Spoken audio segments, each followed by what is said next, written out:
أعوذ بالله من الشيطان الرجيم. بسم الله الرحمن الرحيم. الحمد لله الذي أنزل على عبده الكتاب ولم يجعل له عوجا قيما لينذر بأسا شديدا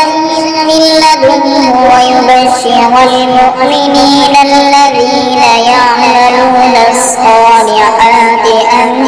لهم أجرا حسنا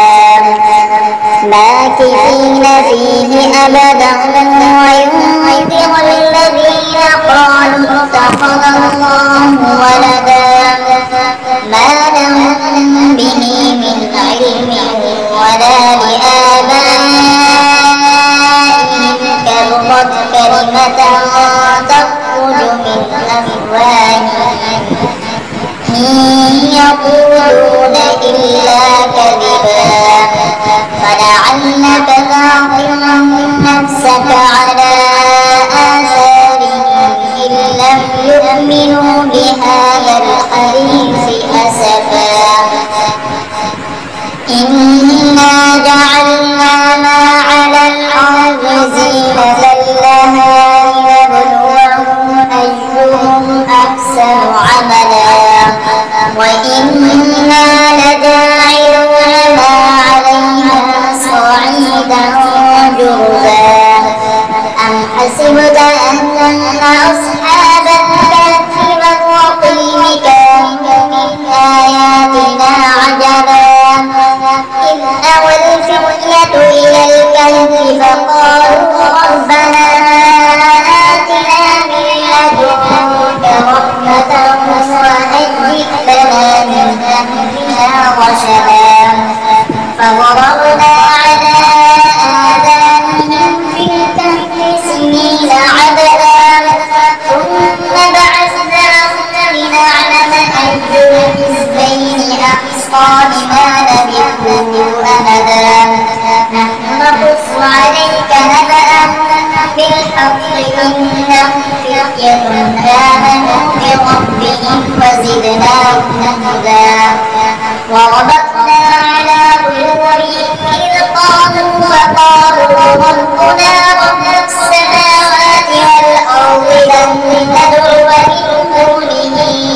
إلها لقد قلنا إذا شططا هؤلاء قومنا اتخذوا من دونه آلهة لولا يأتون عليهم بسلطان بين فمن أظلم ممن افترى على الله كذبا وإذ اعتزلتموهم وما يعبدون إلا الله فأووا إلى الكهف ينشر لكم ربكم من رحمته ويهيئ لكم من أمركم مرفقا وترى الشمس إذا طلعت تزاور عن كهفهم ذات اليمين وإذا غربت تقرضهم ذات الشمال وهم في فجوة منه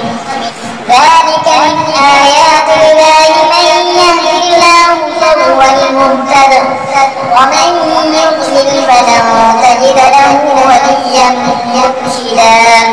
وتحسبهم أيقاظا وقعودا ونقلبهم ذات اليمين وذات الشمال وكلبهم باسط ذراعيه بالوصيد لو اطلعت عليهم لوليت منهم فرارا ولملئت منهم رعبا وكذلك بعثناهم ليتساءلوا بينهم قال قائل منهم كم لبثتم قالوا لبثنا يوما أو بعض يوم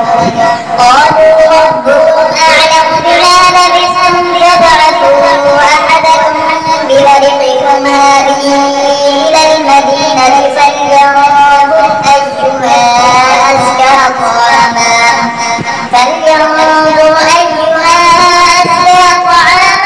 فليأتكم برزق منه وليتلطف ولا يشرك بكم أحدا إنهم إن يظهروا عليكم يقتلوكم أو يعيدوكم في ملتهم ولن تفلحوا إذا أبدا وكذلك أعثرنا عليهم ليعلموا أن وعد الله حق وأن الساعة لا ريب فيها إذ يتنازعون بينهم أمرهم فقالوا ابنوا عليهم بنيانا ربهم أعلم بهم قال الذين غلبوا على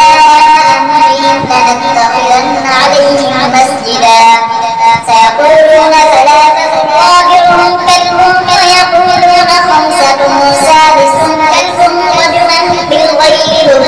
ويقولون سبعة وثامنهم كلبهم قل ربي أعلم بعدتهم ما يعلمهم إلا قليل فلا تمار فيهم إلا بغاء ظاهرا ولا تستفت فيهم منهم أحدا ولا تقولن لشيء إني فاعل ذلك غدا إلا أن يشاء الله واذكر ربك إذا نسيت وقل عسى أن يهديني ربي لأقرب من هذا رشدا ولبثوا في كهفهم 300 سنين وازدادوا تسعا قل الله أعلم بما لبثوا له غيب السماوات والأرض أبصر به وأسمع ما لهم من دونه من ولي ولا يشرك في حكمه أحدا واتل ما أوحي إليك من كتاب ربك لا مبدل لكلماته ولن تجد من دونه ملتحدا واصبر نفسك مع الذين يدعون ربهم بالغداة والعشي يريدون وجهه ولا تعد عيناك عنهم تريد زينة الحياة الدنيا ولا تطع من أغفلنا قلبه عن ذكرنا واتبع هواه وكان أمره فرطا فقل الحق من ربكم فمن شاء فليؤمن ومن شاء فليكفر إنا أعتدنا للظالمين نارا أحاط بهم سرادقها وإن يستغيثوا يغاثوا بماء كالمهل يشوي الوجوه بئس الشراب وساءت مرتفقا إن الذين آمنوا وعملوا الصالحات إنا لا نضيع أجر من أحسن عملا أولئك لهم جنات عدن تجري من تحتهم الأنهار يحلون فيها من أساور من ذهب ويلبسون ثيابا خضرا من سندس واستبرق متكئين فيها على الأرائك نعم الثواب وحسنت مرتفقا واضرب لهم مثلا رجلين جعلنا لأحدهما جنتين من أعناب وحفظناهما بنخل وجعلنا بينهما زرعا كلتا الجنتين آتت أكلها ولم تظلم منه شيئا وفجرنا خلالهما نهرا وكان له ثمر فقال لصاحبه وهو يحاوره أنا أكثر منك مالا وأعز نفرا ودخل جنته وهو ظالم لنفسه قال ما أظن أن تبيد هذه أبدا وما أظن الساعة قائمة ولئن رددت إلى ربي لأجدن خيرا منها منقلبا قال له صاحبه وهو يحاوره أكفرت بالذي خلقك من تراب ثم من نطفة ثم سواك رجلا لكن هو الله ربي ولا أشرك بربي أحدا ولولا إذ دخلت جنتك قلت ما شاء الله لا قوة إلا بالله إن ترني أنا أقل منك مالا وولدا فعسى ربي أن يؤتيني خيرا من جنتك ويرسل عليها حسبانا غدقا أو يصبح ماؤها غورا فلن تستطيع له طلبا وأحيط بثمره فأصبح يقلب كفيه على ما أنفق فيها وهي خاوية على عروشها ويقول يا ليتني لم أشرك بربي أحدا ولم تكن له فئة ينصرونه من دون الله وما كان منتصرا هنالك الولاية لله الحق وخير ثوابا وخير عقبا واضرب لهم مثل الحياة الدنيا كماء أنزلناه من السماء فاختلط به نبات الأرض فأصبح هشيما تذروه الرياح وكان الله على كل شيء مقتدرا المال والبنون زينة الحياة الدنيا والباقيات الصالحات خير عند ربك ثوابا وخير أملا ويوم نسير الجبال وترى الأرض بارزة وحشرناهم فلم نغادر منهم أحدا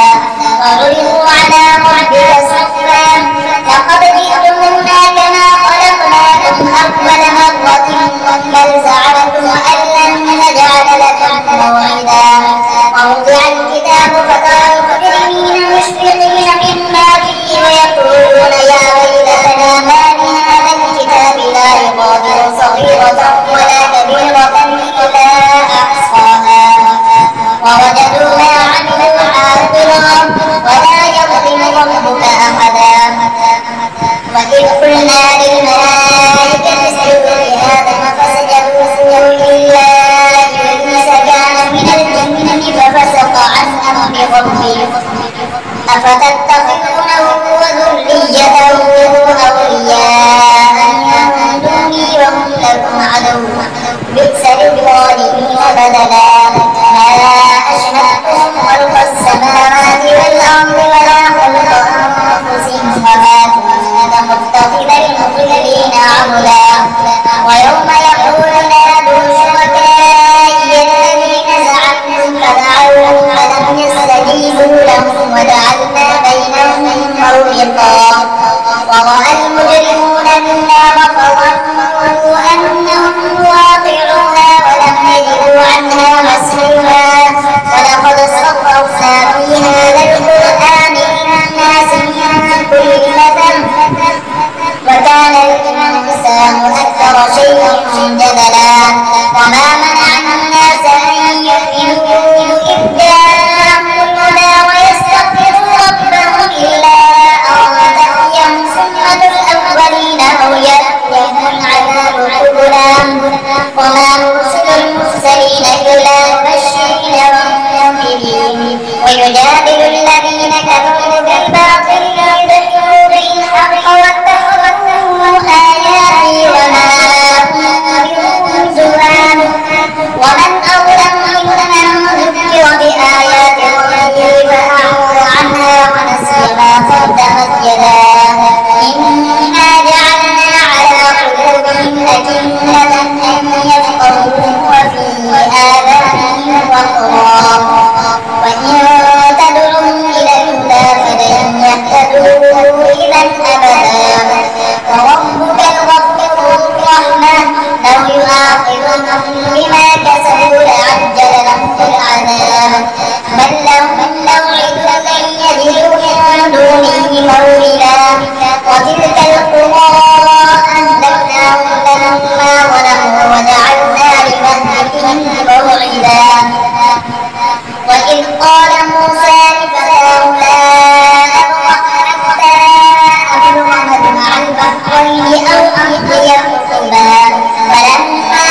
رفقا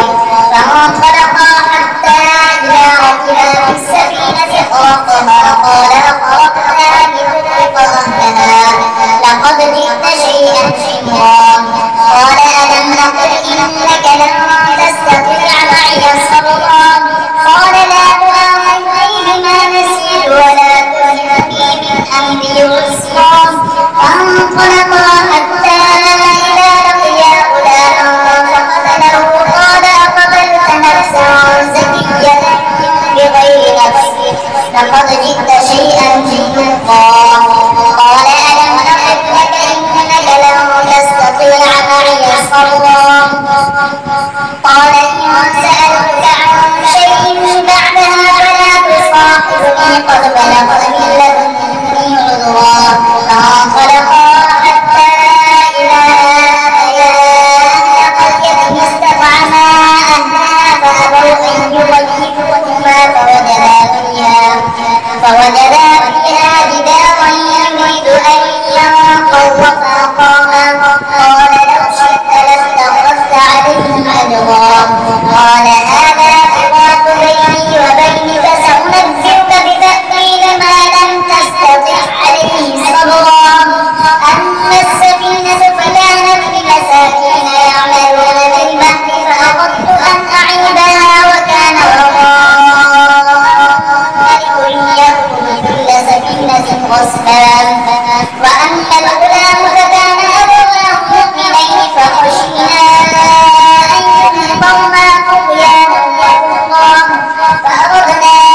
أن يبدلهما ربهما خيرا منهم زكاة وأقرب رحما وأما الجدار فكان لغلامين يتيمين في المدينة وكان تحته كنز لهما وكان أبوهما صالحا فأراد ربك أن يبلغا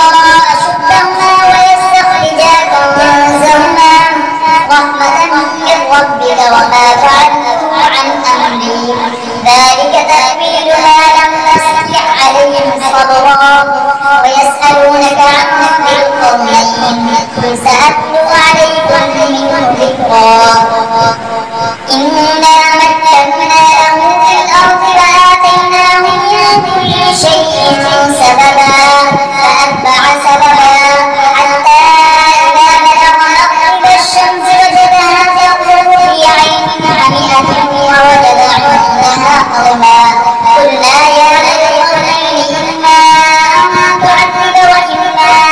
أن تتخذ فيهم حسنا قال أما من ظلم فسوف نعذبه ثم يرد إلى ربه فيعذبه عذابا نكرا وأما من آمن وعمل صالحا فله جزاء الحسنى وسنقول له من أمرنا يسرا ثم أتبع سببا حتى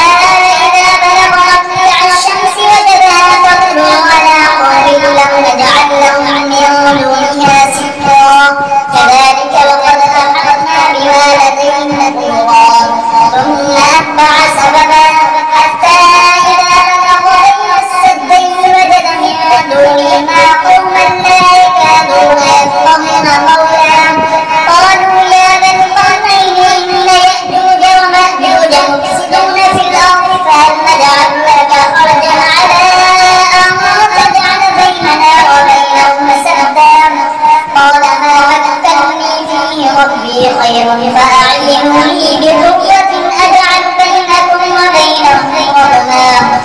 آتوني زبر الحديد حتى إذا صار بين الصدفين قال انفخوا حتى إذا ساوى بين الصدفين قال انفخوا حتى إذا جعله نارا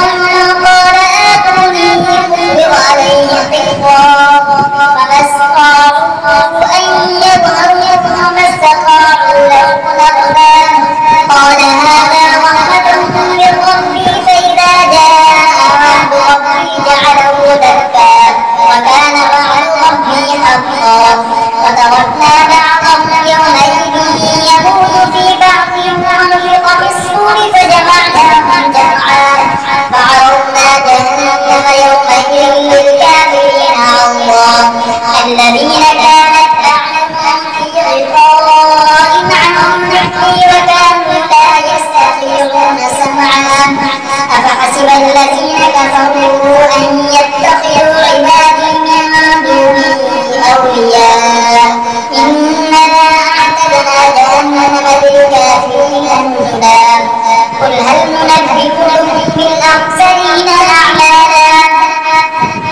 الذين ضل سعيهم في الحياة الدنيا وهم يحسبون أنهم يحسنون صنعا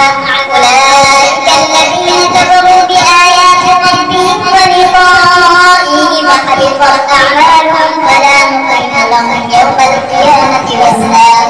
ذلك جزاؤهم جهنم بما كفروا واتخذوا آياتي ورسلي هزوا إن الذين آمنوا وعملوا الصالحات كانت لهم جنات الفردوس نزلا خالدين فيها لا يبغون عنها حولا قل لو كان البحر مدادا لكلمات ربي لنفد البحر قبل أن تنفد كلمات ربي ولو